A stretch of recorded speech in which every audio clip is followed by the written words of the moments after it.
Hi, welcome to this month's installment of the CHAMP series. My name is Laurie Shaw. This is Hannah Cannon. We are speech pathologists at Anna Shaw Children's Institute, and today we are going to be talking about building language through play and creative ways that you can make communication fun with your child. At the end of the presentation, our hope is that you will be able to understand possible reasons why your child might not be following the typical play or language development timeline. You will also be able to have an understanding of what typical development looks like when it comes to play and also language. And then we're going to talk about ways that you can support your child's communication using child-led play and AAC, which we will talk about more in the coming slides. Okay, and one of the first questions we always receive when families come in to see us is, why is my child not talking? Or when will my child start to talk? I mean, it's a really difficult question to answer for us, first of all, because we don't know you or your child that well, but just wanted to share a few diagnoses that may be contributing to the reason your child isn't speaking yet. So first is a developmental delay. So maybe your child was born prematurely or endured an illness early in childhood. And anything that kind of disrupts that natural development can cause delays. So we may see a delay in walking, therefore we may see a delay in talking. So, once we meet those early milestones, we start to try to catch up on everything. But when we get a late start, we just have to play catch up for a second. Maybe your child has a diagnosis or suspected diagnosis of autism or ADHD. With these diagnoses, we know that children have a difficult time with engagement. They may have a difficult time focusing their attention. So it may just take them longer to learn new tasks, which can result in a delay in speech. Lots of young children have recurrent ear infections, and fluid on the ears can contribute to hearing loss, or maybe your child was born with hearing loss, and that will definitely affect development and kind of delay that timeline a little bit. And lastly, your child may have a speech sound disorder. So he may substitute one sound for another, or he may have difficulty with the movement of speech. So coordinating movements of the mouth in order to produce speech. And this can often result in speech that's very difficult to understand. And so we may need to do some work in that area just to boost the intelligibility of speech. I always like to start with this quote from Fred Rogers because I feel like it characterizes the importance of play so nicely. He says, play is often talked about as if it were a relief from serious learning.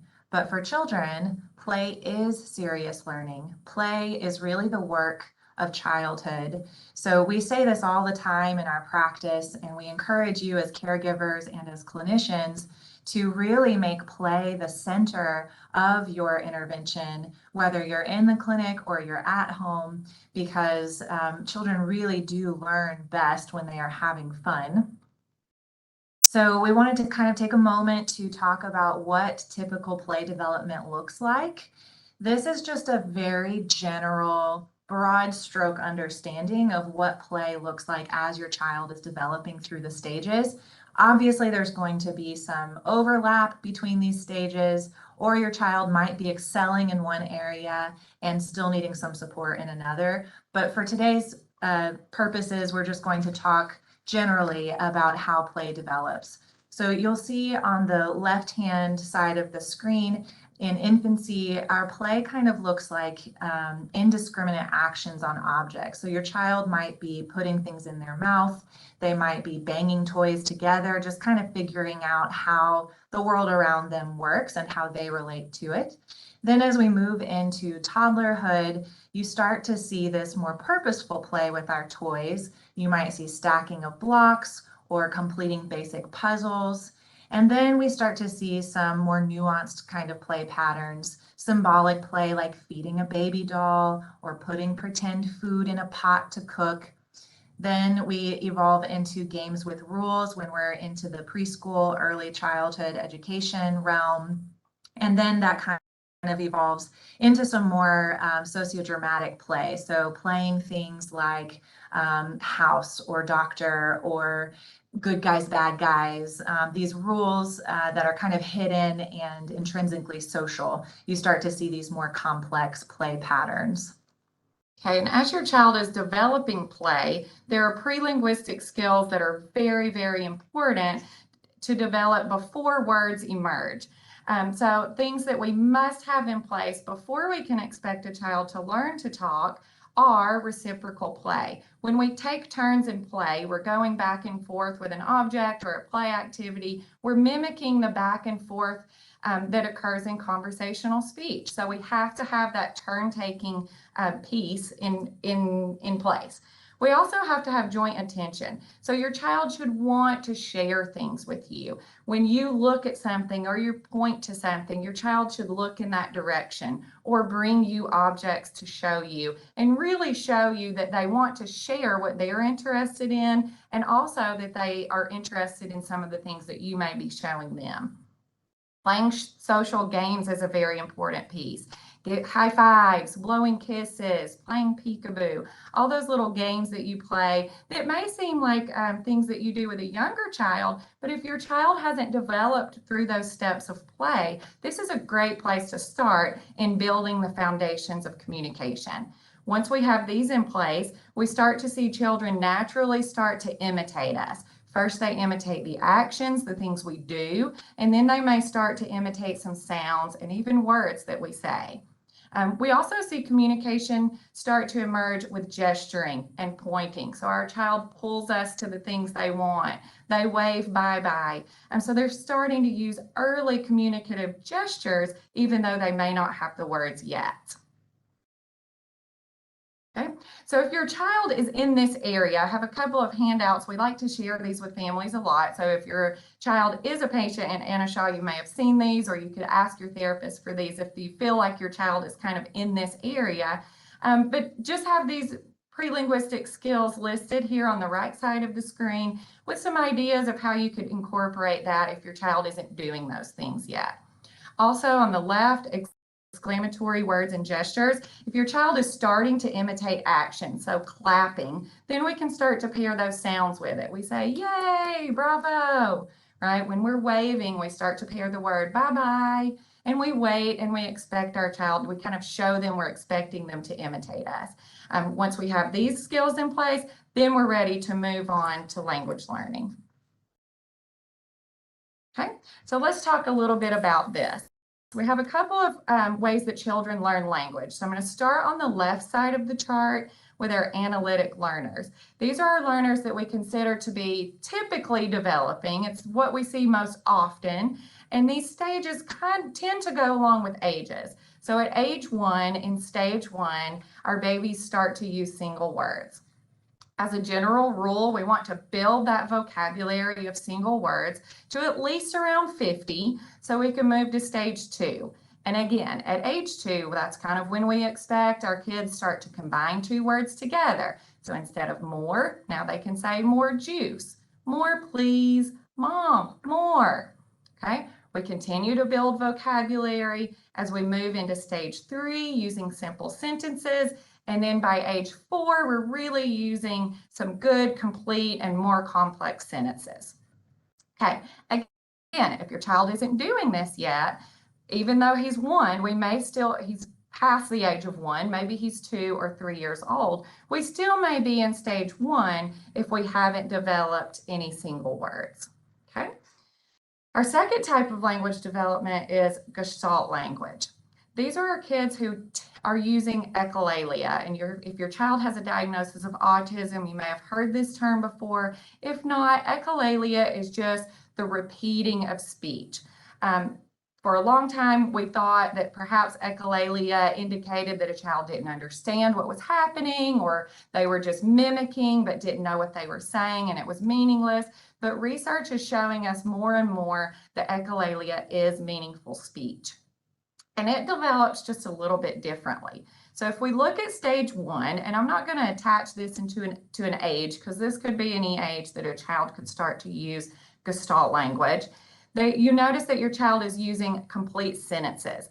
Often those sentences are taken from their favorite videos or movies, or maybe just something that you say a lot. So our example here is, let's get out of here, or want some more? You might have a child who walks up to you and says, do you want some milk? And that's kind of the way he's telling you that I want milk, but he's mimicking the way you've said that to him over time. So again, with the stage one, just like our analytics, we have to build a library of gestalts.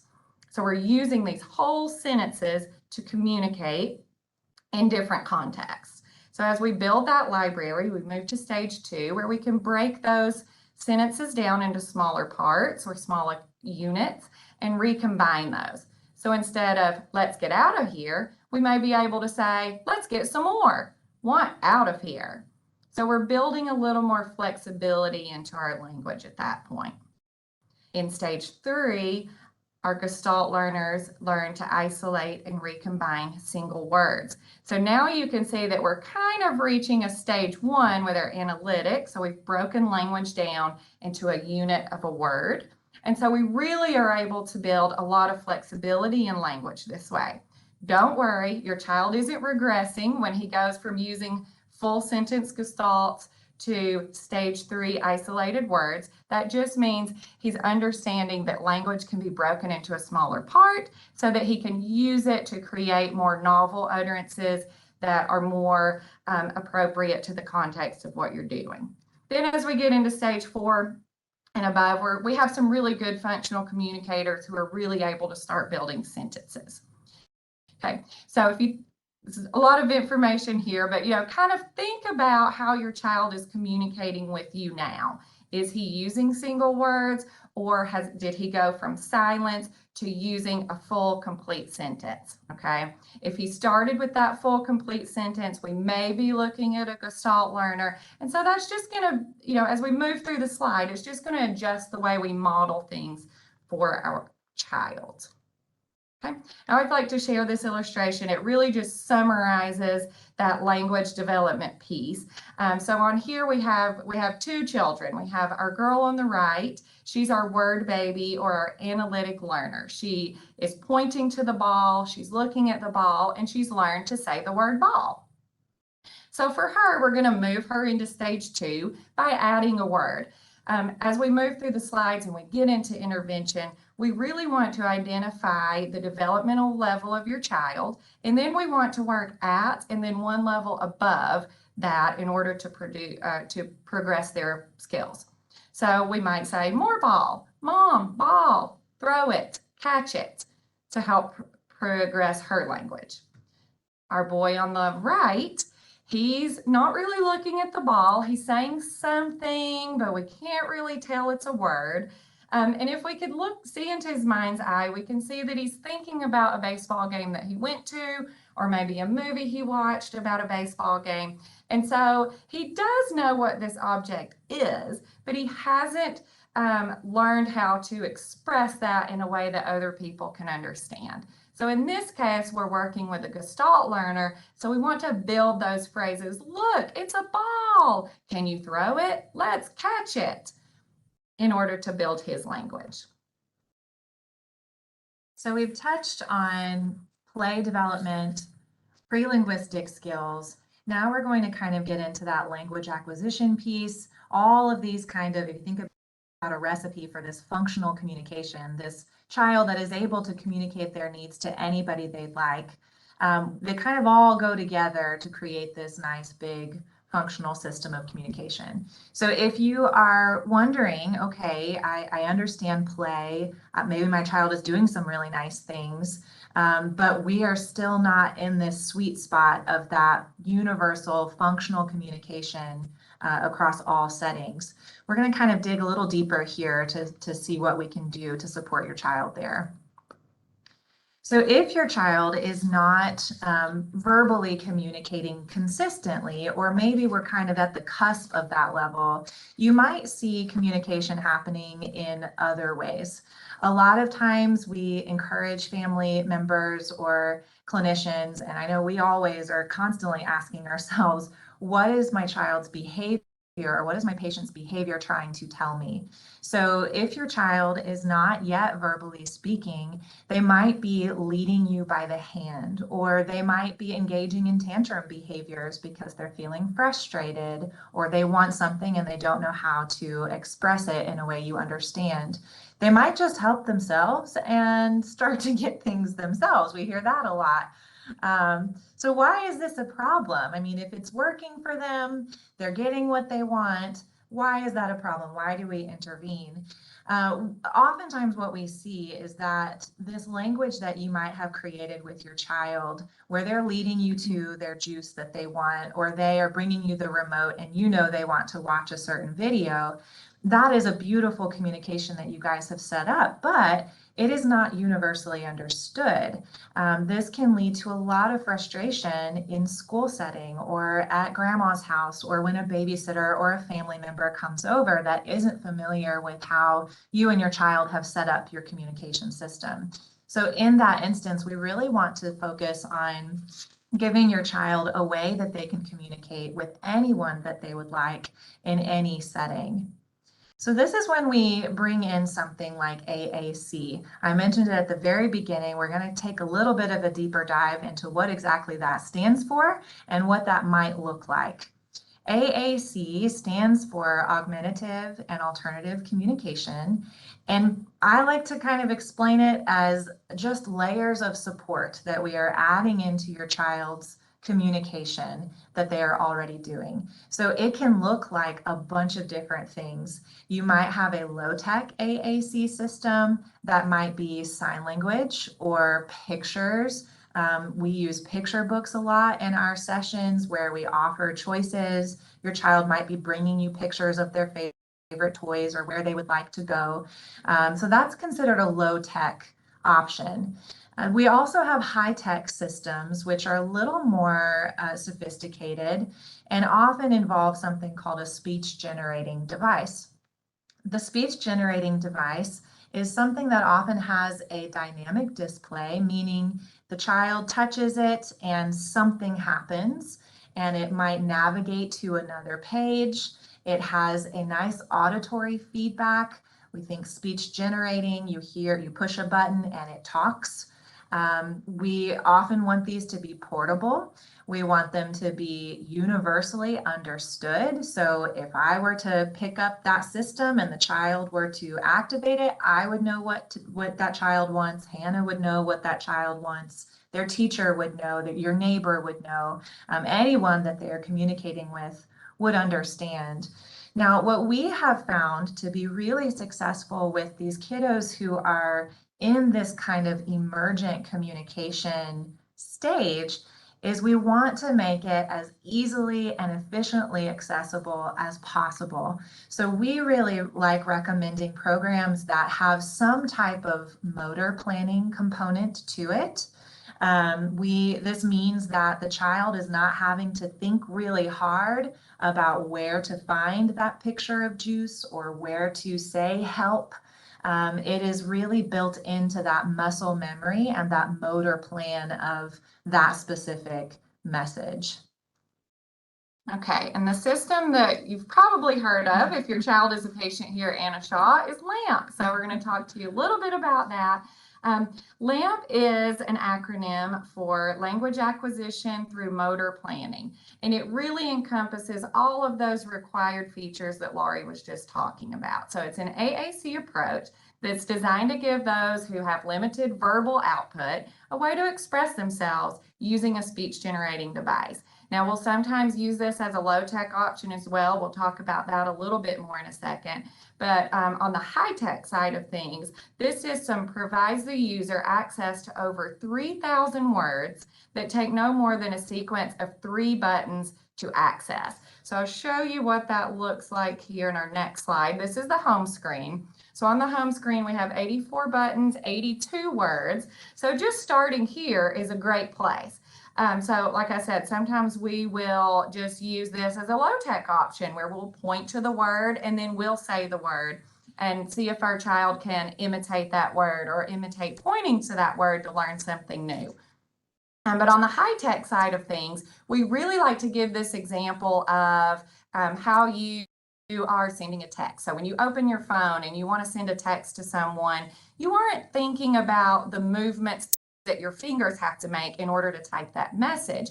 You've learned over time where to do that. So all you have to think about is what you want to say, and your fingers instinctively move in that way. That's how this program is set up as well. Is once our children start to use this system, we react to the words that they say, whether they meant to say them or not. So if our child points to the word go, we make something go. Maybe we run around the room, or we grab a car and we make it go. If they say stop, then we freeze and we show them what that word means. So kids learn so quickly through they do something and a natural consequence. Something happens. When they do something, there's a response from someone else.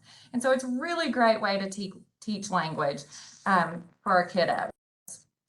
Okay. And then with this system too, like I said, each word has a unique motor plan. So each word has its own unique way of getting there. So once the child learns it, it's always going to be there for them.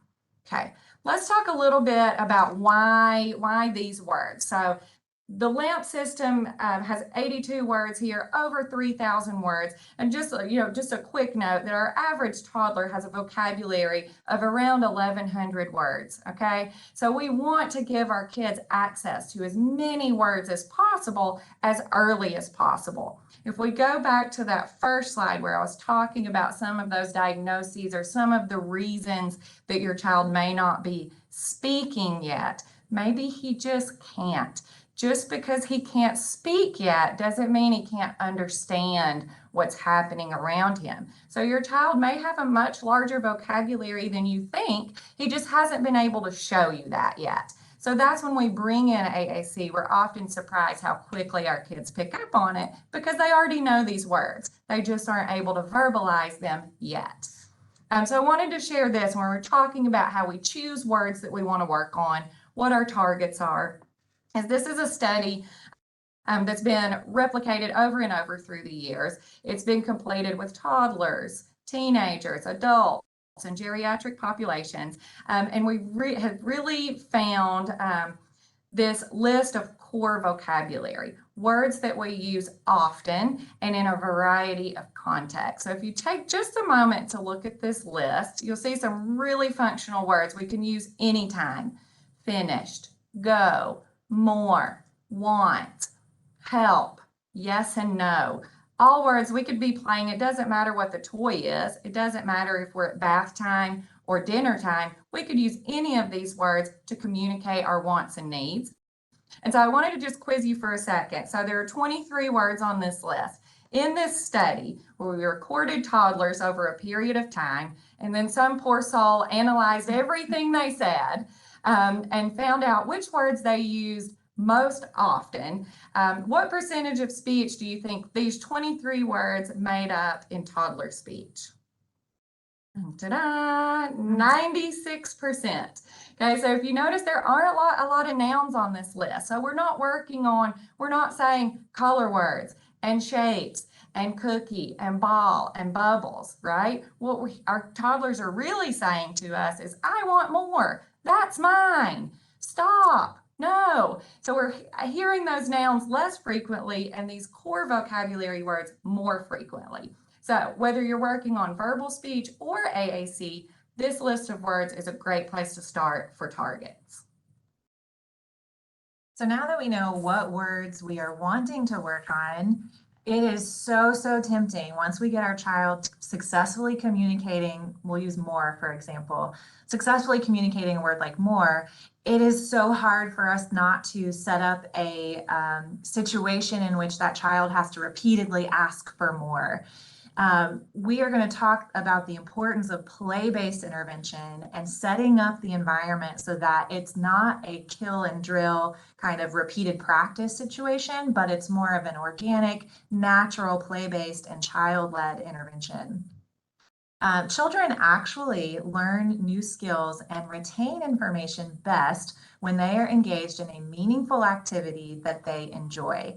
There is a statistic out there that looked at acquiring a new skill in this kind of structured practice format versus a play-based format.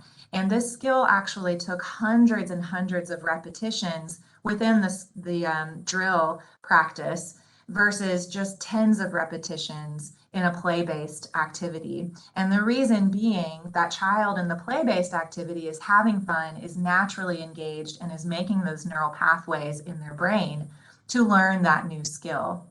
I also really stress to my families the importance of quality over quantity.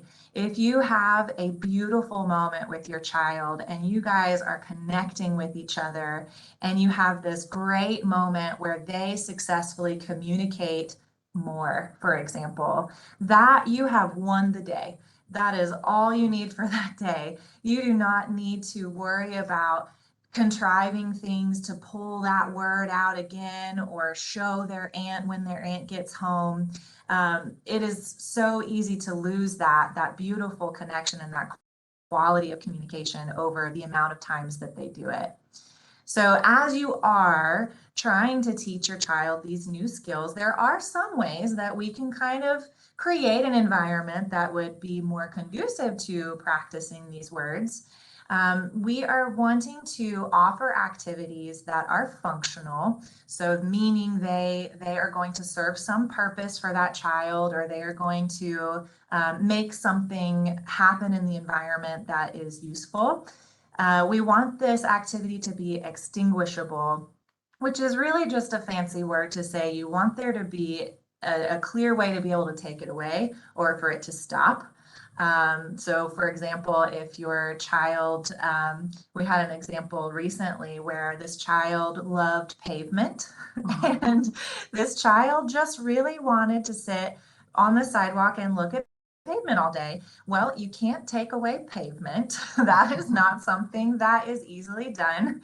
So the challenge for this family was to create a way to make the pavement functional and extinguishable. How can we take it away? So this family ended up putting things on and off the pavement, or walking on the pavement versus running on the pavement. Then you've got these activities, these core words that you're building into this not quite so functional interest that their child had, but you're able to teach new skills within that. We also want to make sure that we are keeping our children safe. Maybe hanging out by the pavement is not the safest choice. So we want to offer something that is going to still give them their fix, but in a nice, safe way. And just one more note about repetition is often once you practice, and I know we're going to talk about how to engage in child-led play, but often once you have your child engaged in that activity, they'll want to repeat it over and over and over. So when we talk about limiting that, we don't want to be quizzing. We don't want to be, looking at flashcards and only labeling pictures. When we have to have that naturally occurring engagement, and then we kind of see that natural repetition kind of just happen on its own. Such a good distinction to make, yes, because when your child is intrinsically motivated to communicate this to you, then yes, it becomes very motivating. It becomes something that they are initiating and wanting to engage in, versus, like Hannah said, that kind of drill and kill practice. So as you are looking for child-led play, the challenge for us as caregivers or as clinicians is to really look at what the child is interested in, because sometimes this does not look like the way we would want to play, or it might be even what we would consider atypical or an unexpected way to engage with a toy or with a play sequence. The trick here, and what we would encourage you to do, is to really be open-minded and flexible with how you approach engaging with your child. Really look at joining them in whatever activity they are intrinsically motivated by, and see if you can get into their world a little bit. Once we are there, once we have that shared interest, then that quality communication interaction can happen. Some things to keep in mind: we want to keep the interactions natural, playful, and joyful. So like Hannah mentioned, kind of avoiding that urge to quiz their skills. Right. Very often we see parents who are so proud of their children, and we are too. When our child learns a new skill, we want to show that to everyone. But we do want to avoid prompting with the say cow. What does the cow say? What color is it? And that constant quizzing and asking and answering questions, but really, again, focused on that. Remember, like we talked about reciprocal play, the conversational turn taking that we're looking for. So more commenting and engaging and showing rather than that ask and answer type of play. So like this is just kind of a quick recap of what Laurie went over. So to start practicing, put this into practice, today after you watch the presentation, is to look at your child, watch what he's doing, and then, see when he's happiest. And then join in with him. And you may not even say anything. You may just go and sit beside him initially. So he kind of listen to the things. Is he saying something? Is he using some gestalt phrases? Is he singing a song related to that play activity? Or is he, what is he doing? What sounds is he making? And once you've done that and you're in and you start getting into those natural play activities, you start to learn together. You learn the things that your child wants to talk about, and then you can slowly start to introduce new words and phrases, skills you would like them to learn into that routine. And then just continue to let them lead that play routine. If they're finished and ready to transition to something else, we get something else. Okay, here are a couple of examples of, Laurie talked about sometimes when our children play, it may not follow the expected or typical way that we play with toys. So I'll put just a few examples on here. We'll kind of just go through some pictures. So if we look at the picture on the top left, the little boy is lining up his cards. Lining up is a huge concern for a lot of parents when they come in. It's something that we see often in children with autism. It doesn't mean your child has autism. Many typically developing children line their toys up. But it can be indicative of kind of a sensory difference. Maybe it's something he just feels that need to be organized and just likes that activity. So what you could do if you notice your child doing this is maybe get your own set of toys and start to line up toys beside him. See if he notices you, see if he's there.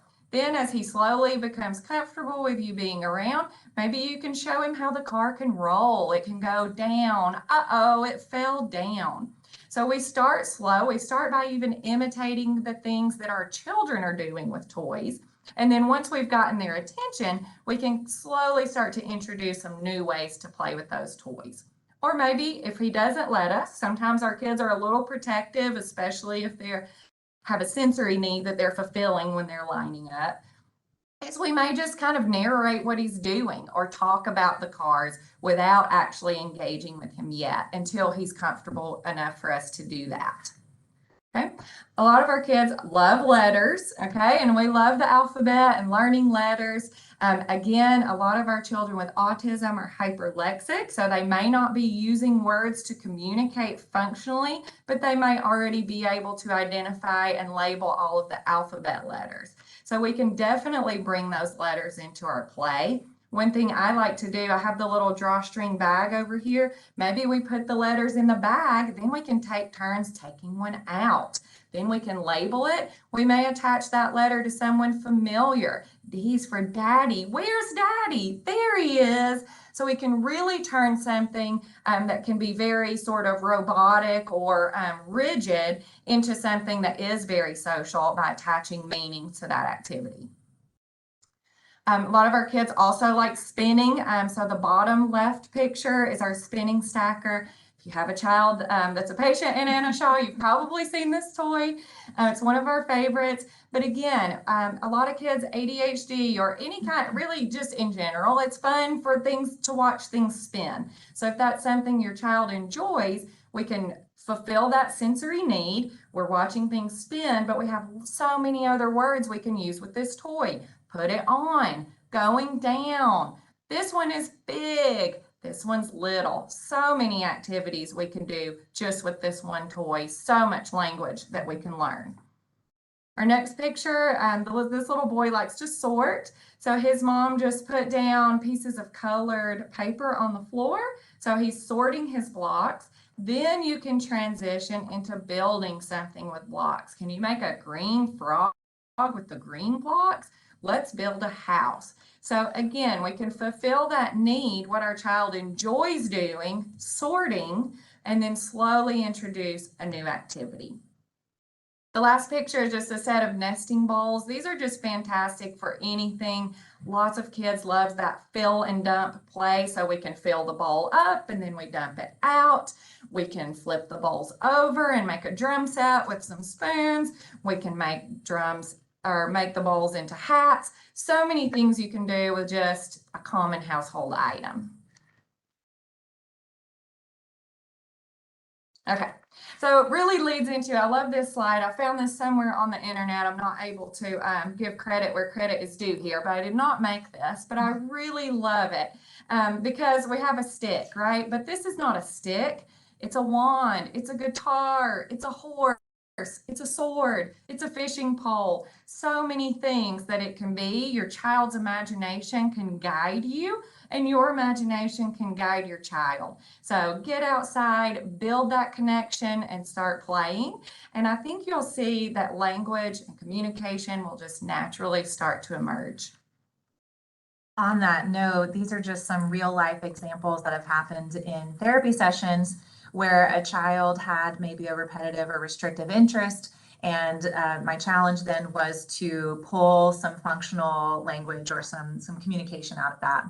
So this child, this is a painting that I have in my treatment room, and this child loved this painting and would spend the entire session saying, bang, ouch, ooh, crash. That same phrase, bang, ooh, ouch, crash, while looking at the birds. And so I'm like, do they look like they have smushed? Are they falling? I'm like trying to make some type of functional meaning out of that. So what I ended up doing was bringing the car tower, and I put a little stuffed bird on top of the painting. And we then made the stuffed bird bang, crash, go down the slide, and ouch. And then we could make the bird go up, up, up, up, up. Let's do it again. Bang, crash. And so I joined his script, but still kind of pulled a little bit more of a functional play scheme out of that painting instead of just talking about the painting every week. I had another kiddo who loved dinosaurs to the point of would climb over anything to get to the dinosaurs. So it was no longer helpful to have access to dinosaurs for this kiddo while we got through this intense dinosaur passion. So what we did was we made videos of the dinosaurs doing fun things. And so I brought the kiddo into my treatment room. I did not have any toys, but I said, we're gonna watch a movie about dinosaurs. And so I used his dinosaur toys, and I modeled on the talker this core word, go. And then when he would say go on the talker, then I would press play on the video of his dinosaur doing something so silly. And he thought it was hysterical, and boy, he learned the word go really fast. So that next week I was able to bring in the actual dinosaur toys and the actual bus, and we were making those dinosaurs go all over the place. So it was a really nice way of tapping into what his interest was and modeling in a kind of untraditional way. We have this tunnel here.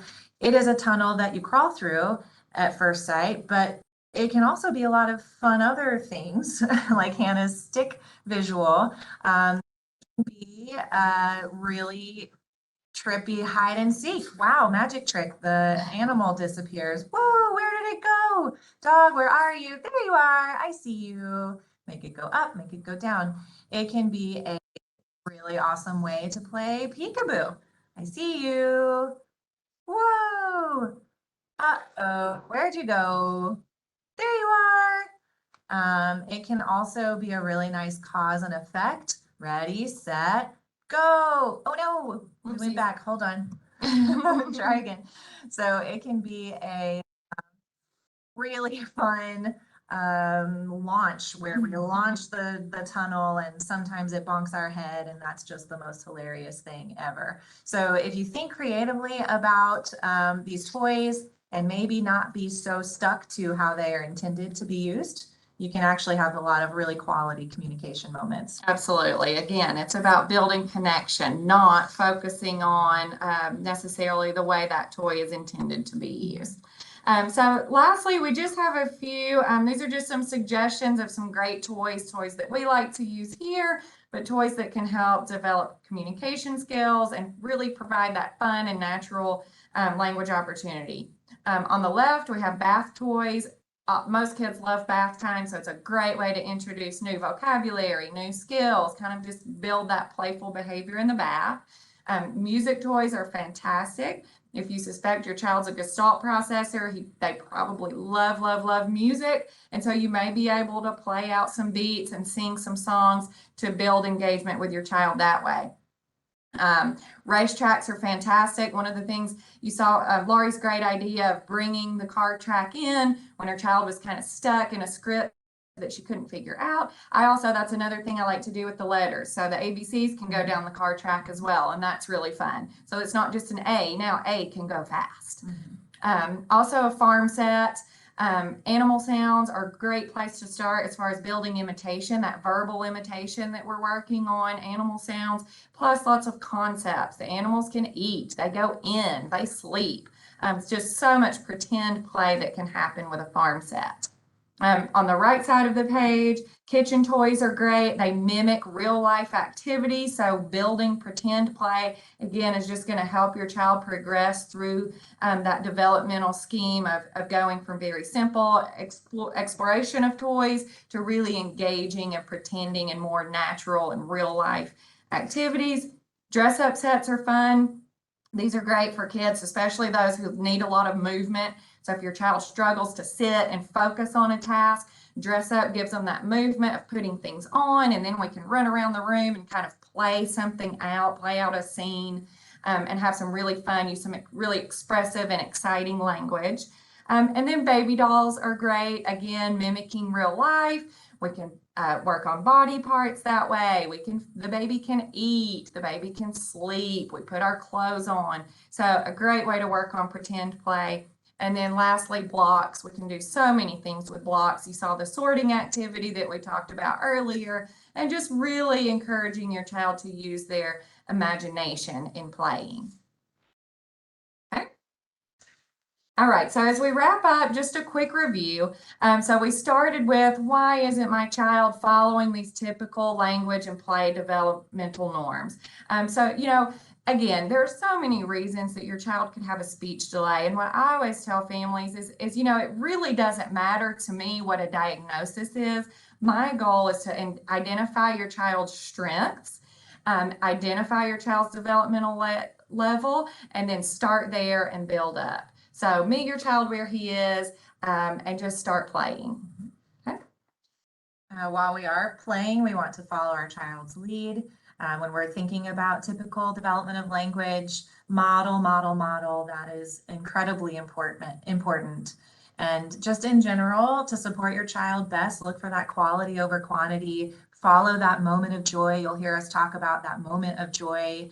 The LAMP methodology is all about joy, following that child-led play and that interest, and get creative. Absolutely. And just remember, to use that AAC support also. So start introducing some sign language. If your child doesn't respond to sign, pull out some pictures, give him a choice, maybe his 2 favorite snacks, and see if he's able to do that. Or if not, talk to your therapist or reach out to us. We're going to show our contact information next, but reach out to us and we'd be happy to talk to you more about AAC. We know that AAC works for children to give them a voice when they may have not developed theirs yet, and it is something that we truly believe in and would love to help you out with if you have questions.